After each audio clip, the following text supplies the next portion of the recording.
오늘은 이제 세 번째 마지막 시간입니다. 8월 7일, 14일 지난번 했던 것들이에요. 오늘은 어떤 걸 하려고 하냐면 일단은 전체 복습을 하려고 하고요.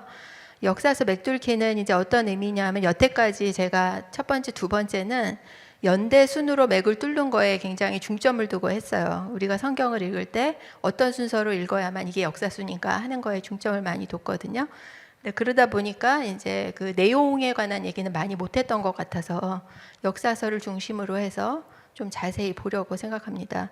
그리고 성경은 말라기에서 끝나지만 하나님의 역사는 계속되고 있었기 때문에 신구약 중간시대 얘기를 잠깐 하려고 하고, 그다음에 성경은 또 복음서로 이어지잖아요. 그래서 신약시대 얘기를 또 하려고 합니다. 그리고 또 그 선포된 하나님의 나라에 살고 있는 우리들은 어떠한 기대를 가지고 또 어떠한 사명을 가지고 살아야 하는지의 얘기까지를 연결해 보려고 합니다. 지금 말씀드린 바와 같이 굉장히 광범위한 내용이라서 최선을 다해보겠습니다. 먼저 복습을 하려고 해요. 지난주에 저희가 그 연습지에다가 해봤잖아요. 오늘도 연습지를 또 드렸어요. 교재 전체를 뒤집으시면 이 제일 뒤에 그냥 이렇게 전체를 뒤집으시면 연습지가 있습니다. 빠른 속도로 한번 복습을 해볼게요. 일단 지난주에 뭐를 했냐면 성경을 꿰뚫는 관점 두 가지를 했었죠.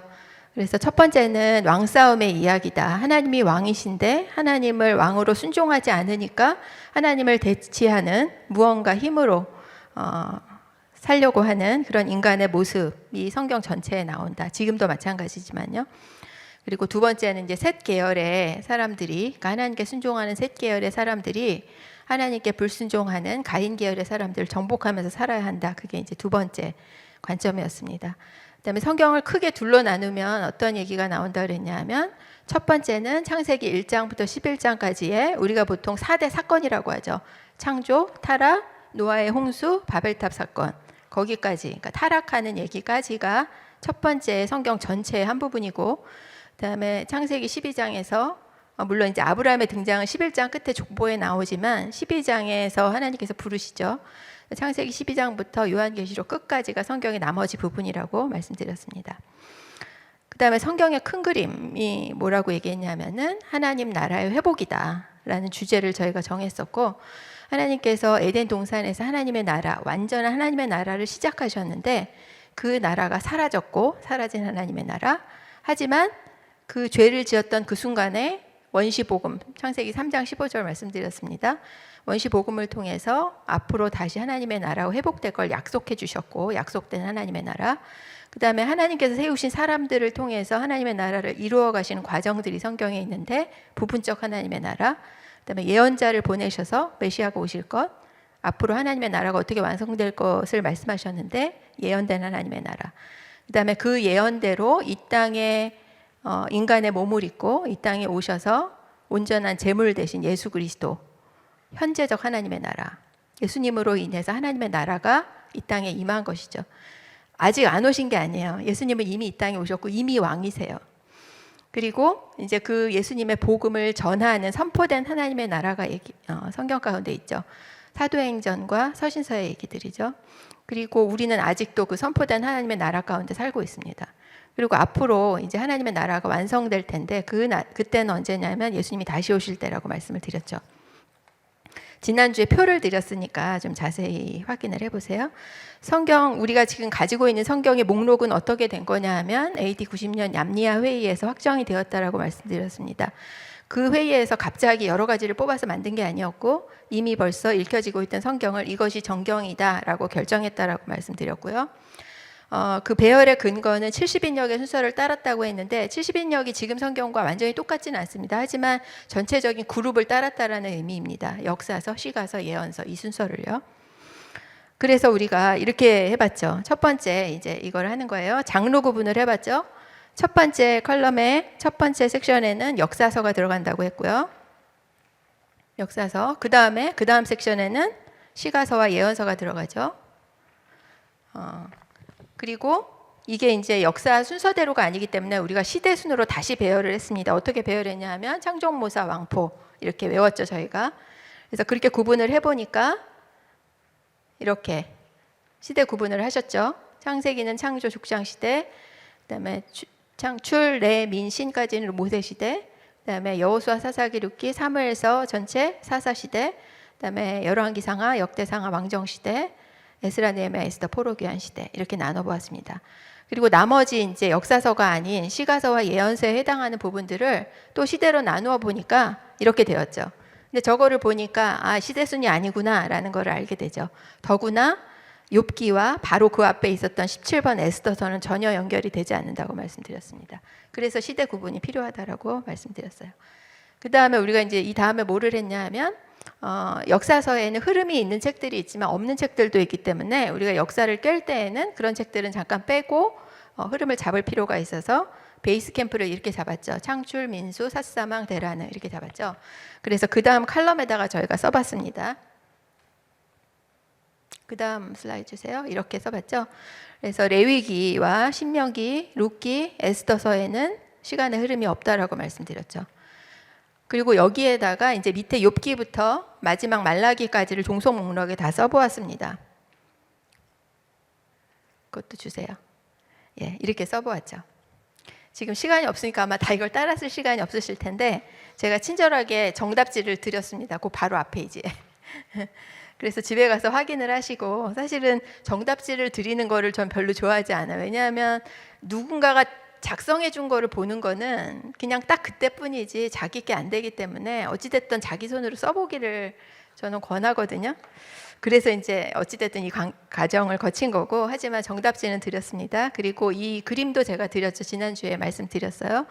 그래서 동그라미는, 큰 동그라미는 베이스 캠프, 작은 동그라미는 이제 흐름이 없는 역사서, 그 다음에 세모는 시가서, 그 다음에 네모는 예언서. 그래서 이렇게 역사서와 시가서, 예언서가 서로 연결되는 그림을 보여드렸습니다.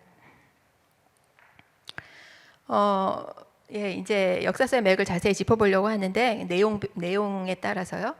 그런데 그 전에 이제 우리가 이제 역사 순으로 이걸 배열을 했으니까 여러분들이 성경을 읽으실 때 그냥 성경 순서대로 읽을 수도 있지만 내가 역사 순으로 읽고 싶다 이럴 때도 있잖아요. 그러면은 이제 어떤 걸 가지고 이렇게 읽을 것이냐 하실 것 같아서 제가 그냥 말로 소개해 드리는데 그냥 구글에다가 연대순 성경 읽기표 이렇게 한번 쳐보세요. 그러면은 굉장히 많은 것들이 나옵니다.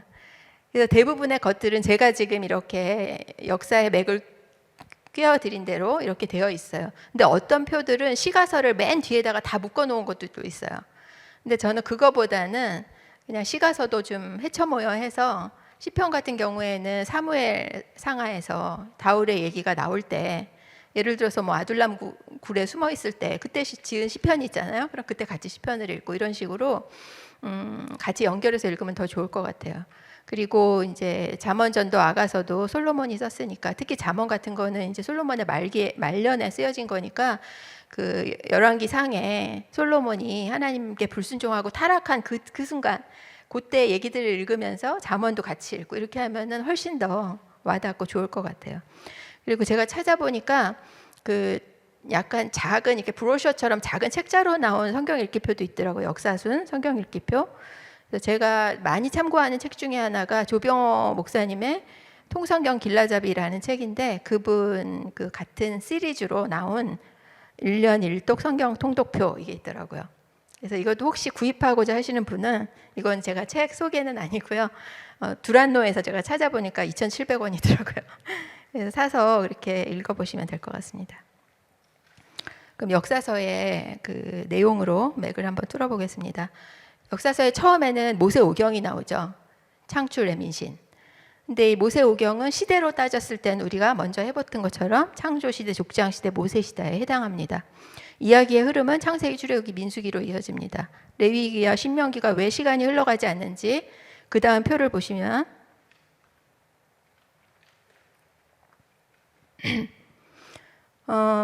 이 전체적인 내용을 이렇게 모세오경 전체를 통으로 한번 보면요. 우리 성경에는 모세오경이 이렇게 5권으로 나눠져 있지만 각 권의 내용은 서로 연관되어져 있고 이어져 있습니다. 이렇게 보시다시피 그 모든 책을 뛰어넘어서 내용이 이어져 있습니다. 창세기에는 4대 사건과 4대 그 인물이 나오죠. 4대 사건은 앞부분 11장까지의 내용이 나오고 12장부터 50장까지의 나머지 창세기에는 4대 인물, 아브라함, 이삭, 야곱, 요셉의 얘기가 나오죠.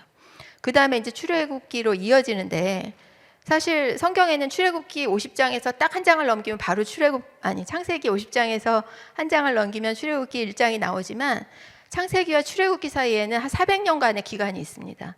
그 기간은 어떤 기간이냐 하면 요셉을 알지 못하는 바로, 그러니까 다른 왕조의, 이집트 왕조의 다른 바로가 나타나서 이스라엘 백성들을 노예 삼는 400년의 종살이 기간이 있습니다. 그 기간이 생략이 된 거죠. 하지만 이 이야기가 완전히 다른 얘기가 아니라는 게 출애굽기의 이름 자체가 히브리어로 베엘레 쉐모트인데 베라는 게 이제 그리고거든요. 그러니까 앞에 있었던 얘기와 이어진다라는 뜻이고 베엘레 쉐모트란 뜻이 이름이 그 뜻이 그리고 이름들은 다음과 같다 이거거든요. 그럼 그 이름이 무엇이냐 하면 앞에 창세기에서 나왔던 창세기 끝부분에 나왔던 이집트로 이주했던 야곱의 가족들 70명의 이름을 얘기를 하는 겁니다. 그래서 이어지는 얘기라는 걸 알 수가 있죠. 그래서 우리가 알다시피 출애굽기 처음에는 이 백성들의 울부짖음을 들으시고 모세를 세우셔서 이스라엘 백성들을 출애굽시키는 얘기가 첫 부분에 나옵니다. 그리고 이제 16장에서 18장까지는 홍해를 건너서 시내산까지 가는 내용. 그다음에 이제 출애굽기 19장이 굉장히 중요한 어떤 위치인데 출애굽기 19장에 시내산에 도착합니다. 이따가도 잠깐 얘기할 것 같지만은 없을 수도 있겠네요. 여기서 얘기하면 19장 1절에 보면은 세 번째 달에 도착했다 이렇게 돼 있어요. 그러니까 6월절이 언제였냐면은 1월 14일이었잖아요. 유대력으로. 그런데 세 번째 달에 도착했다. 그러니까 유대력으로 하면 한 3월 정도 됐을 거예요. 그 1월까지 치면 1월, 2월, 3월 이렇게 치면요. 그리고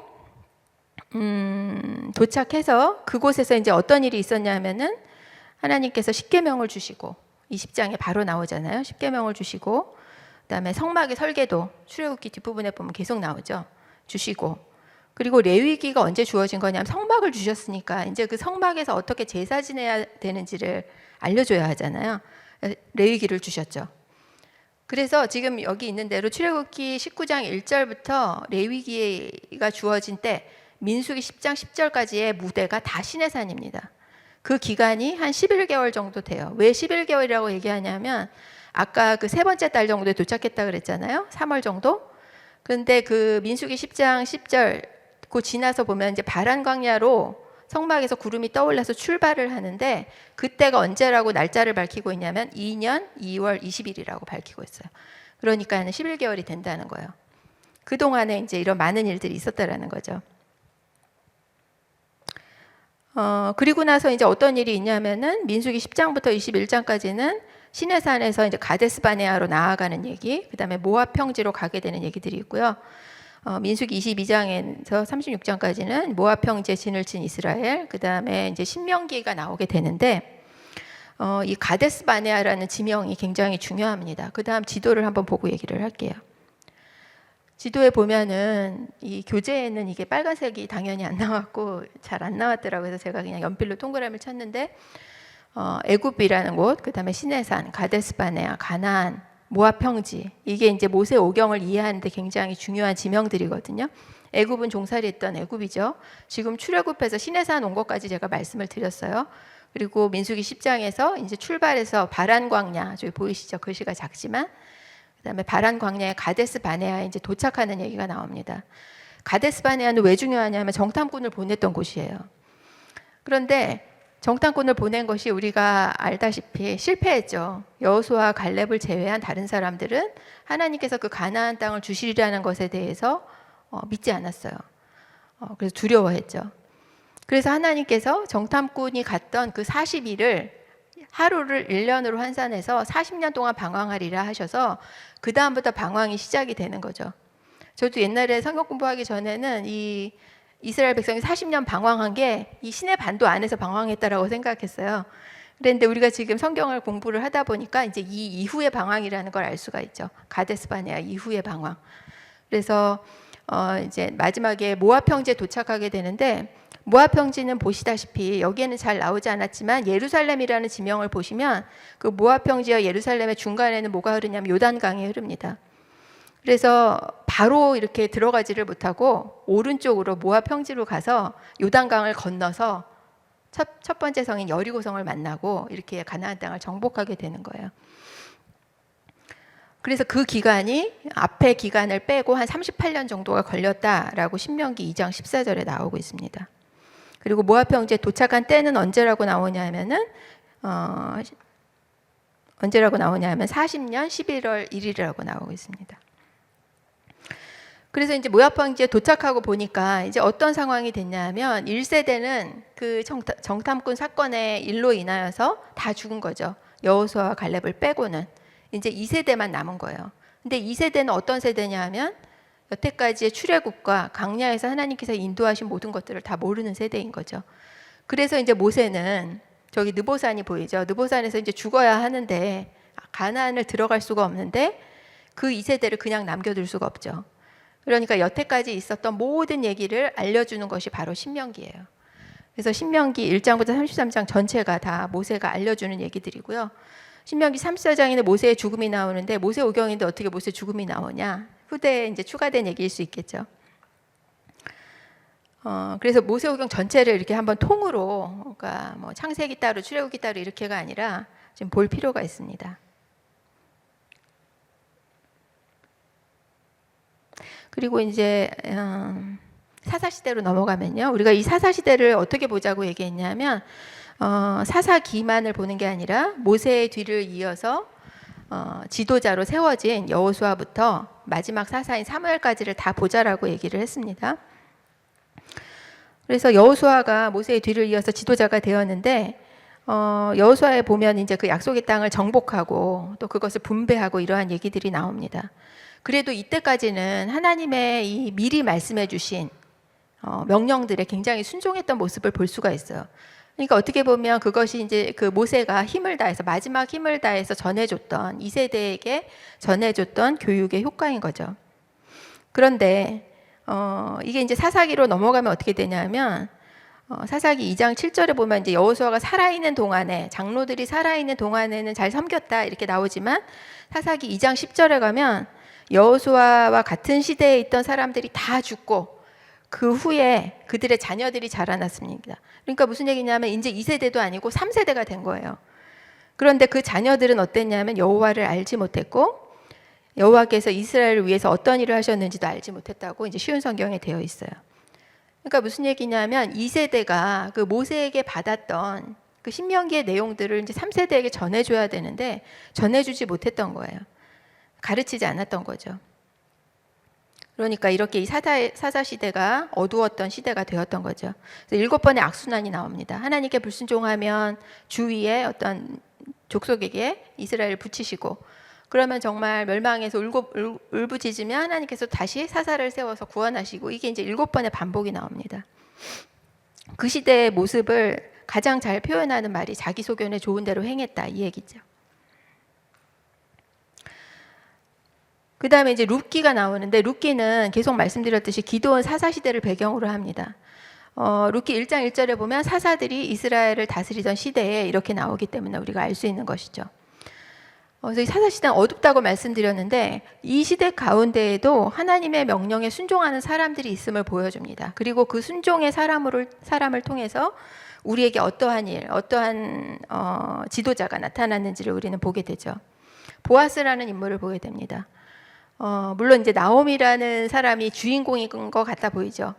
그리고 이제 사장밖에 안 되고 또 스토리를 그냥 스토리 위주로 읽다 보면 그냥 룻이라는 여자가 그 시어머니한테 굉장히 잘했고 끝까지 어머님을 모셨고 이렇게 그냥 우리가 생각될 수도 있겠지만 사실은 그거보다 이 룻기가 성경에서 굉장히 중요한 부분을 차지하고 있는 것을 우리는 발견할 수 있습니다.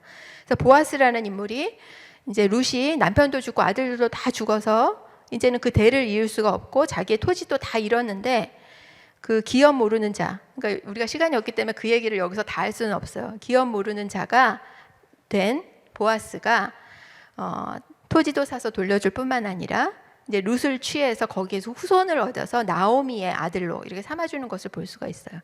그래서 보아스와 룻 사이에서 태어난 아들이 오벳이고 그 다음에 이새이고 그 다음 누굴까요? 다윗이죠. 그래서 룻기가 사무엘상하 앞에 나오잖아요. 바로 앞에 나오는데 사실 사무엘상하를 이미 넘어가면 다윗이라는 인물이 등장하기 때문에 룻기를 그 앞에다가 놓은 게 의미가 있는 것 같아요. 그래서 룻기를 통해서 다윗이라는 인물이 이끌어진다는 것을 우리가 볼 필요가 있습니다. 그리고 나서 이제 마지막 사사가 사무엘이었잖아요. 근데 사무엘이 그래도 이 어두운 시대 가운데에서 백성들의 시선을 하나님께로 되돌린 사람이었습니다. 사무엘상 7장에 보면은 미스바에 이제 백성들이랑 모여서 금식하면서 회개하는 장면이 나옵니다. 그럴 때 하나님께서 그 적으로부터 구원해 주시죠. 그런데 이제 이렇게 계속하지 못하고 백성들이 왕을 원하게 되죠. 하나님이 기뻐하시지 않았지만 허락은 하십니다. 이 왕을 세운다라는 의미가 어떤 의미라고 성경이 얘기하고 있냐면 사무엘상 8장 7절에 보면 백성들이 너를 버린 것이 아니라 나를 버려. 하나님, 나는 하나님이시잖아요. 내가 그들의 왕이 되지 못하게 하려는 것이다 라고 하나님 말씀하셨어요. 하나님이 세상을 창조하신 때부터 하나님이 왕이 아니신 적은 한 번도 없었습니다. 이때도 하나님이 왕이셨죠. 근데 백성들은 다른 왕을 원했어요. 하나님이 기뻐하시지 않았지만 허락은 하셔서 사울 왕이란 첫 번째 왕이 세워지죠. 하지만 사무엘상에 보면은 사울 왕의 불순종으로 인해서 계속해서 왕이 네 후손들로 인해서 왕이 되지 못할 것이다 하셨고요. 하나님께서 다시 다윗이라는 왕을 세우십니다. 그리고 이 다윗에게 다윗 언약을 주시죠. 다윗 언약의 내용의 중심은 뭐냐면 내가 어디로 가든지 너와 함께 하겠다. 그리고 너의 아들들을 통해서 계속해서 나라가 굳건하게 이어지게 해주겠다. 이 사랑을 거둬들이지 않겠다. 너의 나라는 앞으로 영원할 것이다. 이게 이제 다윗 언약의 내용이거든요.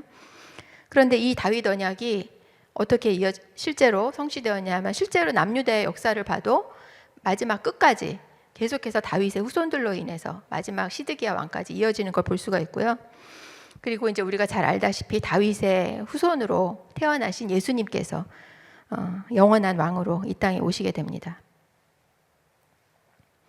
왕정 시대를 보면요, 열왕기상하 역대기상하인데요.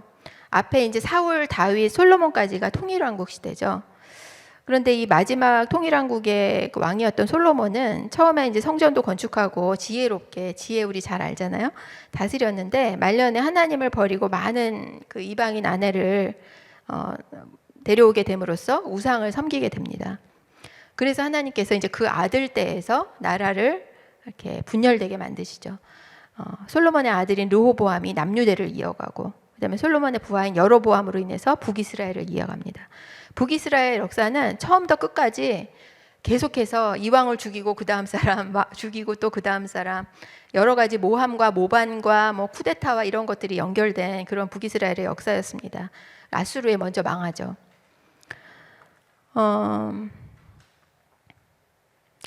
그리고 남유대는 이제 나중에 BC 586년에 바벨론에 멸망하게 되죠.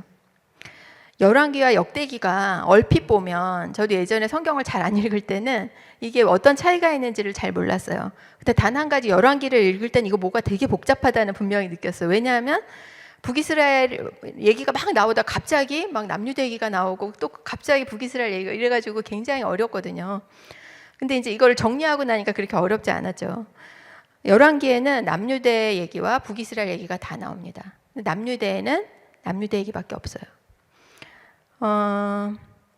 열왕기를 기록한 연대는요 포로기 동안에 쓰여졌어요. 왜냐하면 마지막에 등장하는 왕이 여호야긴 왕이고요.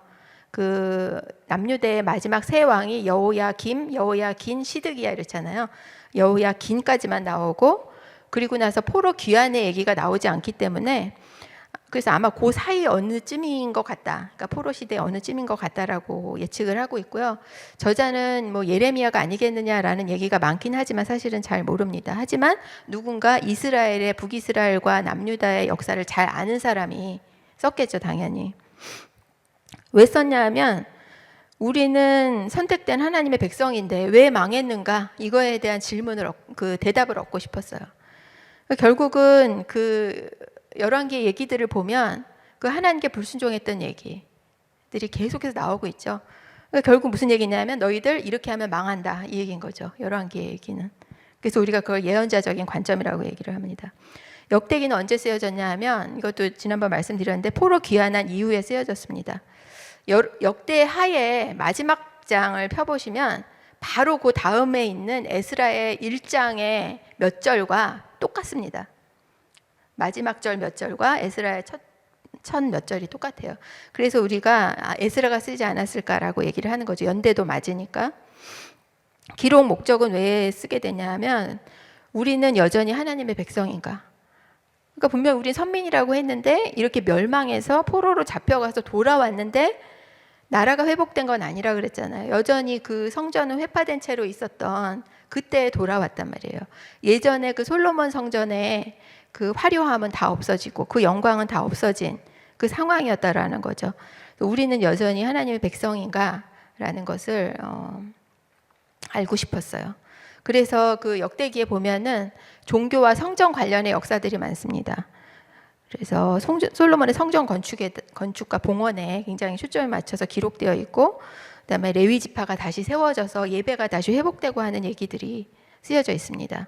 그리고 여기에도 제가 썼는데 열왕기는 성공과 실패가 다 기록되어 있어요. 예를 들어서 다윗 같은 경우에는 다윗이 위대한 왕이지만 밧세바로 인해서 하나님께 범죄하는 얘기도 나오거든요. 하지만 역대기에는 그 범죄하는 얘기가 없습니다.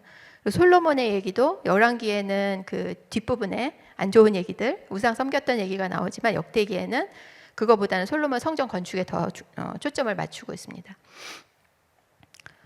열왕기는 꼭 우리가 역사서에서 보듯이 누구 다음에 누가 왕이 됐고 이 사람은 무슨 일을 했고 이런 얘기들이라면 역대기는 더욱더 하나님께 이렇게 포커스가 맞추어진 얘기라는 것을, 역사라는 것을 알 수 있습니다. 열왕기는 국가의 멸망으로 끝나지만 역대기는 귀환과 회복으로 끝납니다.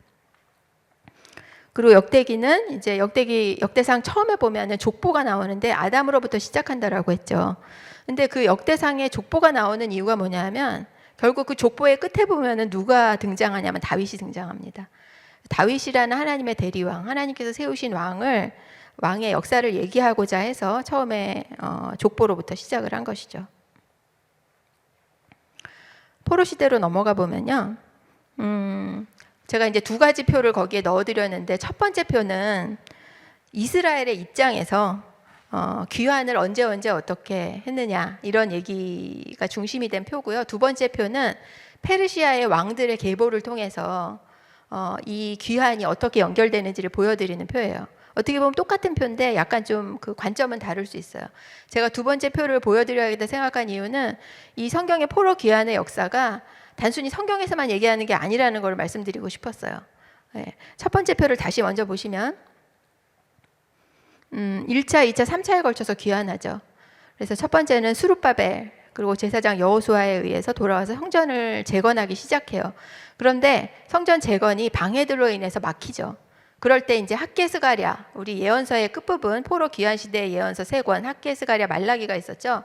근데 그 중에 학개스가랴가 에스라 시대의 사람인데 학개스가랴가 도와서 이제 다시 성전 재건을 다리오 왕 시대에 시작하게 됩니다. 그래서 성전이 완공이 되죠. BC 516년에. 연자가 잘못됐네요.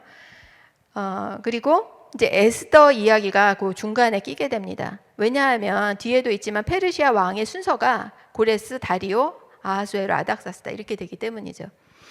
그리고 이제 2차 귀환은, 그러니까 1차와 2차 귀환은 한 80년 정도의 좀 사이가 있습니다. 그래서 2차 귀환은 에스라에 의해서 지도로 인해서 귀환을 했고 율법을 교육했습니다. 아닥사스다 왕 때 왔고요. 3차 귀환은 느헤미야의 지도를 통해서 또 말라기라는 예언자의 시대에 돌아와서 성벽을 재건했습니다. 같은 아닥사스다 왕 때입니다. 근데 이게 조금 헷갈리는 이유가 뭐냐면요. 성경을 읽다 보면 성경을 아마 좀 깊이 읽으시는 분은 분명히 에스라서를 읽다가 어느 부분에 가서 딱 부딪혀요. 그게 왜 부딪히냐면 한 4장쯤에 가면은 갑자기 다리오 왕 때 이제 뭐 성전 건축이 중단됐다 이 얘기가 나오다가 갑자기 아하수에로 왕 얘기가 나오고 아닥사스다 왕 얘기가 나와요. 이상하잖아요. 아직은 그 왕 때도 아닌데. 그러다가 이제 그게 이제 삽입된 부분인데 그 삽입된 부분을 딱 넘어가면 이제 다시 앞에 얘기가 이어지는 걸 볼 수가 있어요. 그 에스라서에는 에스라는 2차 포로 귀환을 주도한 사람이기도 하지만 에스라서에는 1차 귀환부터의 얘기가 다 써져 있어요. 그래서 이게 더 헷갈리는 부분이 좀 있는 것 같아요. 근데 그런 것들을 이해를 하고 에스라서를 읽으셔야만 아마 막히는 데가 없을 거예요. 그다음에 페르시아 왕들을 중심으로 보면요. 지금 우리가 언급했던 왕들이 이 중에 있죠. 이게 이제 계보인데 고레스 2세가 이제 우리가 얘기하는 고레스 왕이고요. 그다음에 다리오 1세가 우리가 얘기하는 다리오 왕이고 아하수에로 1세, 아닥사스다 1세까지가 우리 포로 귀환 시대의 페르시아 왕입니다. 다른 왕들은 뭐 그렇게 중요하지는 않지만 이 페르시아가 언제 망했냐 하면 그 아닥사스다 우리가 얘기하는 포로 귀환이 있은 다음에도 다리오 2세, 아닥사스다 2세, 아닥사스다 3세, 아르세스, 다리오 3세 때 멸망하게 되는데 이제 알렉산더에게 멸망하게 되는 거죠. 그래서 이러한 그 세계사 속에서 포로 귀환이 이렇게 중간중간 들어가 있다. 이런 것을 표를 통해서 한번 보시면은 좋을 것 같습니다. 자, 그 마지막 책이 이제 말라기잖아요. 느헤미야 시대의 예언자가 말라기니까. 근데 이제 말라기가 이 포로 귀환 시대를 보면서 굉장히 깊은 탄식을 합니다. 말라기서에 보면 여러 가지 질문들이 있어요. 근데 그 질문은 하나님께 드리는 질문인데 어떻게 보면 그 좀 나쁘게 표현하면 말대꾸예요. 근데 말대꾸의 대표적인 게 뭐냐면 하나님이 어떻게 우리를 사랑하십니까? 그러니까 이런 상황, 이런 현실을 보면서 하나님이 도대체 우리를 어떻게 사랑하십니까? 라는 말대꾸를 하고 있죠. 하지만 우리는 믿는 자들이니까 이미 벌써 신약의 얘기를 알잖아요. 복음을 알잖아요. 하나님이 세상을 이처럼 사랑하사 어떻게 사랑하십니까? 라는 질문에 이처럼 사랑했다라고 말씀하고 계시죠. 우리는 이제 답을 이미 다 알아요. 근데 그때 말라기 시대에는 그런 질문들을 했다는 거예요. 이스라엘 백성들이. 그리고 이제 느헤미야까지 우리가 얘기를 했는데 느헤미야 시대가 성벽까지 재건돼서 그냥 보기에는 성전 재건됐죠. 율법 재건됐죠. 성벽까지 재건되니까 이제 다 됐구나라고 생각하기가 쉬운데 마지막 장, 느헤미야서의 마지막 장을 보면 느헤미야가 이제 총독 생활을 한 12년을 하고 이제 다시 페르시아에 다녀오는 그 짧은 기간 동안에 완전히 바닥까지 다시 무너지는 얘기로 이 느헤미야서가 끝납니다. 그러니까 결국은 뭐냐 하면 인간의 힘으로는 안 된다는 거죠. 모든 게 다 재건된 것 같아 보여도 그것으로는 안 되는 거예요. 결국은 구약의 끝이 예수 그리스도를 바라보는 것으로 끝날 수밖에 없는 것이죠. 말라기 다음에 세계 정세는 어떻게 되냐면요. 우리가 이때를 신구약 중간 시대라고 부릅니다. 말라기를 마지막으로 예언이 끊긴 다음에 예수님이 이 땅에 태어나시기까지의 기간을 얘기를 하는 거죠. 한 400년 정도가 됩니다. 그럼 이 신구약 중간 시대 동안에 어떤 일들이 세상에 있었느냐? 먼저 페르시아 시대는 더 연결이 됐었죠. 아까 제가 표를 보여드렸잖아요. 아닥사스다 왕 이후에도 왕들이 있었잖아요. 그러다가 이제 그 아까 말씀드린 것처럼 멸망을 하죠. 알렉산더에게. 그래서 그리스 제국이 되고 그 다음에 그리스 제국이 로마 제국이 되고 로마 제국 시대에 예수님께서 이 땅에 태어나시게 됩니다.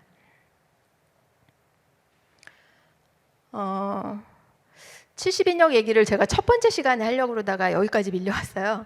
그랬는데 이 얘기를 자세하게 드리진 않겠고요. 이 얘기를 하고 싶었던 이유는 뭐냐 하면 지금 우리가 와 있는 시점이 신구약 중간 시대잖아요. 예언이 다 멈췄어요. 암흑기예요. 그런데 그 시대에도 하나님께서 하시는 일이 있었다라는 걸 말씀드리고 싶어서 제가 이 얘기를 좀 넣고 싶었던 거예요. 왜냐하면 이제 그 헬라 제국 시대, 그러니까 처음에는 알렉산더가 이 페르시아를 정복했고 알렉산더가 한 30년 동안 짧은 기간 동안 다스리다가 일찍 젊은 나이로 아들이 없이 죽고 나서 그 세상을 지도 보여주시면 그 제국을 이렇게 4개로 나누어서 나누어 줘요. 근데 이제 우리가 눈여겨봐야 될 왕조는 프톨레미 왕조와 셀루쿠스 왕조예요. 이것도 제가 공부하다 보니까 프톨레미라는 단어도 프톨레오마이 이렇게 돼 있는 데도 있고요. 셀루쿠스도 셀루쿠스가 아니라 셀류오쿠스 뭐 이렇게 돼 있는 데도 있고 발음이 다 달라요. 근데 어쨌든 다 똑같은 걸 얘기를 하는 거예요. 근데 이 4개로 나눠진 것 중에 프톨레미 왕조와 셀루쿠스 왕조가 저 지도가 명확하진 않지만 예루살렘이 있는 위치를 보시면 거기가 이제 이스라엘 팔레스타인 땅이잖아요. 그걸 딱 중간에 두고 양쪽에 있었어요. 예전에 꼭 그 구약 시대에 이집트와 아수르 혹은 바벨론이 대치했던 것처럼 똑같이 이렇게 대치가 된 거죠. 그래갖고 처음에는 프톨레미 왕조가 팔레스타인 땅을 다스렸고요. 그 다음에 셀루쿠스가 다스렸거든요. 근데 이 프톨레미 왕조에서 어떤 일이 있었냐면 구약 성경이 이제 원래 이스라엘 언어인 히브리어로 쓰여졌잖아요. 근데 그것을 헬라어로 번역하는 일이 있었어요. 그 다음 슬라이드 보시면 프톨레미 1세가 이제 뭐를 만들었냐면 알렉산드리아에다가 도서관을 만들었어요. 근데 그 도서관에는 그 세계의 모든 문서들이 들어가 있는 것이었어요. 프톨레미 2세가 이어서 계속해서 그 도서관에 비치를 했던 거죠. 그런데 그 다스리고 있는 유대 민족의 구약 성경도 넣기를 원했던 거예요. 그런데 히브리어로 넣으면 모르잖아요. 그래서 히브리 랍비들을 불러서 12지파에서 6명씩 불러서 72명이 히브리어에서 헬라어로 번역을 한 거죠. 그래서 우리가 이걸 70인역이라고 부르는 거예요. 처음에 번역된 것은 모세오경이었지만 이제 좀 긴 기간 동안에 다른 것들이 번역되어서 하나로 모은 것이 70인역이에요. 그러니까 처음에는 BC 3세기였잖아요. 근데 마지막 번역된 것까지 다 해도 BC 1세기를 넘어가지는 않아요. BC예요.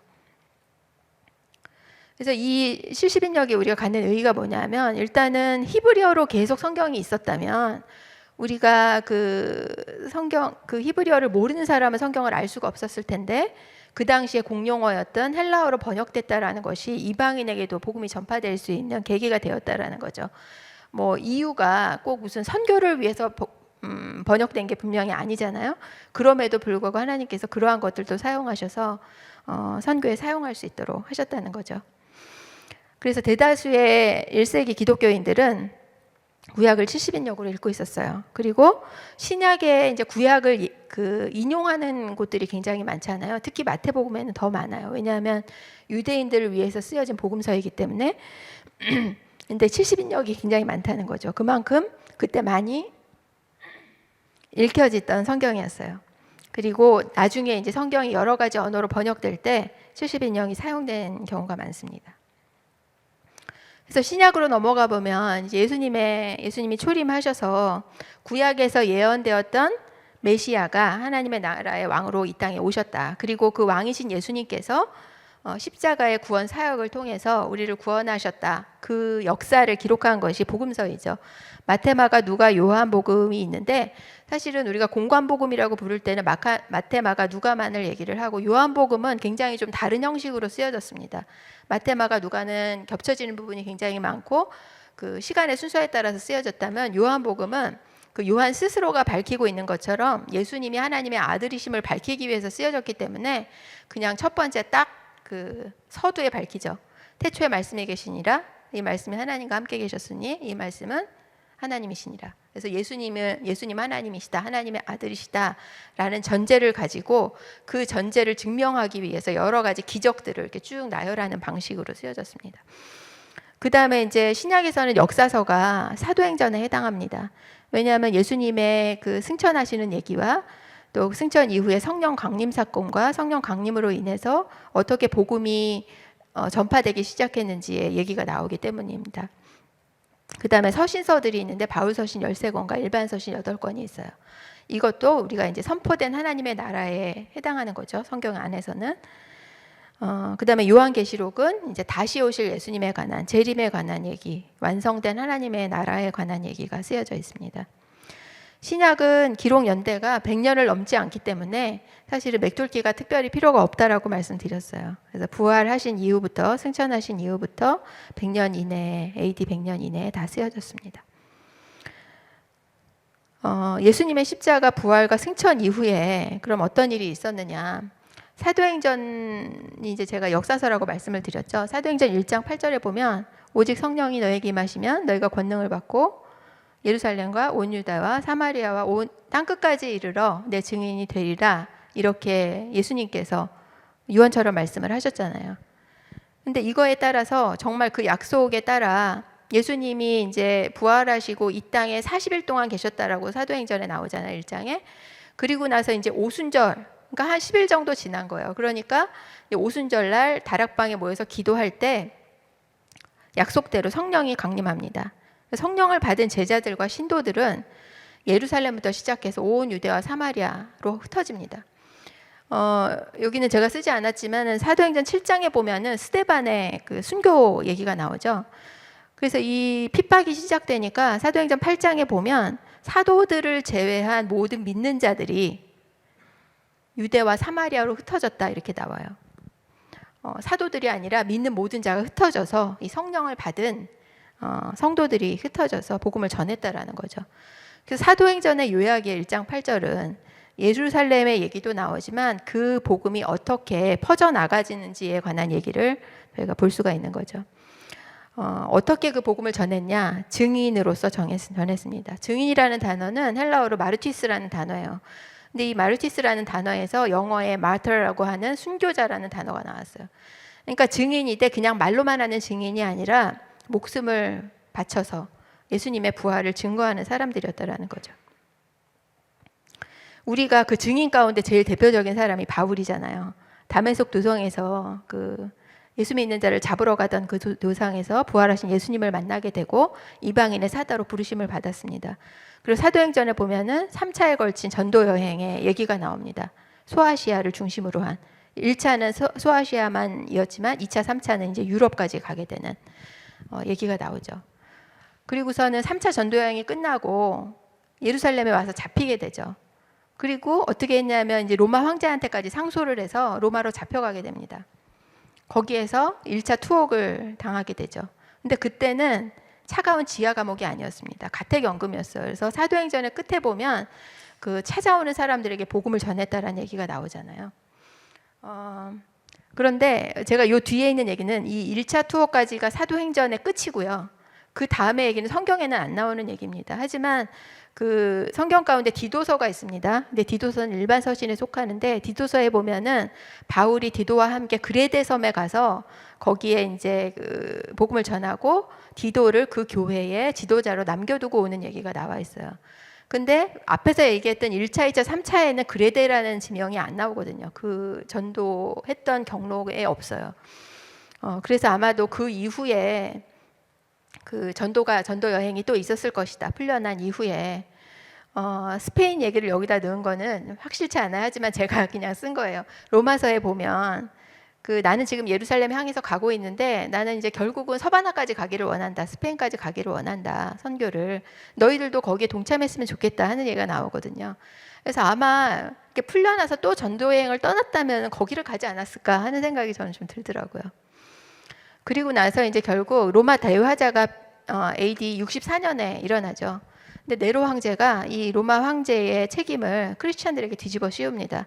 그래서 이제 핍박을 시작하게 되는데 그 가운데 이제 가장 먼저 이제 타겟이 된 게 바울이었죠.